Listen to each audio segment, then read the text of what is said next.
শীতকাল চলে এসেছে, আর এই শীতের সকালে গরম গরম ভাত আর একটু তরকারি, শীতকালীন সবজি দিয়ে খেতে না পারলে কি ভালো লাগে বলুন তো? আমার তো ভীষণ মজা লাগে এরকম রোদে বসে গরম গরম ভাত তরকারি খেতে। তো আমি সকাল করে আজ রান্না করব সিম, আলু আর বেগুন। তো যার জন্য আমি এগুলো খুব সুন্দর করে কেটে ধুয়ে নিয়েছি। আসসালামু আলাইকুম। তো চলুন চলে যাই মূল রেসিপিতে। তো আমার এই রেসিপির জন্য লাগবে হচ্ছে রুই মাছ, যেটি আমি খুব সুন্দর করে ভিজিয়ে ধুয়ে নিয়েছি। আর এই সাইডে কিছু মশলা নিয়ে নিয়েছি, যেগুলো আমি পাটায় বেটে নিব।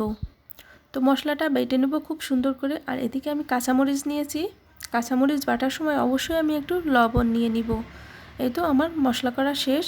আর আমি চেষ্টা করি সকল মশলা পাটায় বাটতে। আর এখন আমি ফ্রাই প্যানে তেল দিয়ে দিয়েছিলাম। তেলটা গরম হয়ে গেলেই দিয়ে দিলাম মাছগুলো। আর মাছগুলোও কিন্তু একটু উল্টিয়ে পাল্টিয়ে খুব ভালোভাবে ভেজে নিচ্ছি। চলে আসছি রেসিপিতে। এখন আমি তেল গরম করতে দিয়ে দিলাম কড়াই। তেলটা একটু গরম হয়ে গেলেই একটু পেঁয়াজ দিয়ে দিয়েছিলাম। পেঁয়াজটা একটু নরম হয়ে আসলে দিয়ে দিয়েছিলাম লবণ আর হলুদ। এটা খুব সুন্দর করে মিক্সড করে নিব।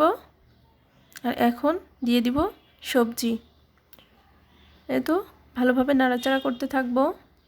দেখে নিব হলুদটা ঠিক কেমন হলো। এর পরবর্তীতে আমি দিয়ে দিব বেটে রাখা সেই মশলাগুলো।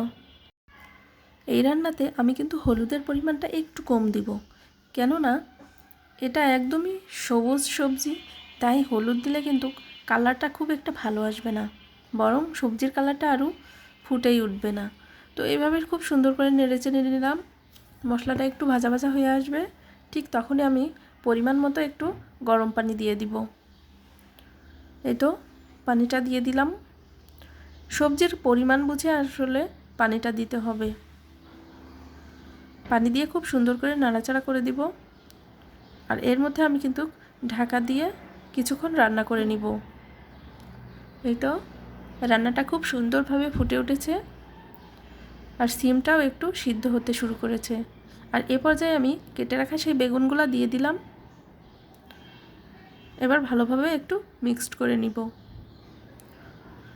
সবজিটা যাতে একেবারে গলে না যায় সেই প্রসেসে কিন্তু আমি রান্নাটা করতেছি।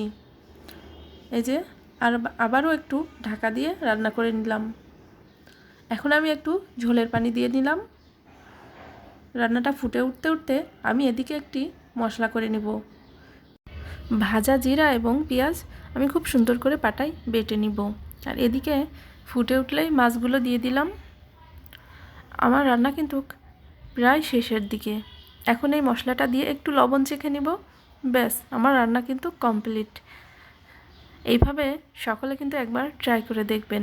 শীতের সকালে এমন মজার খাবার খেতে আমার ভীষণ ভালো লাগে।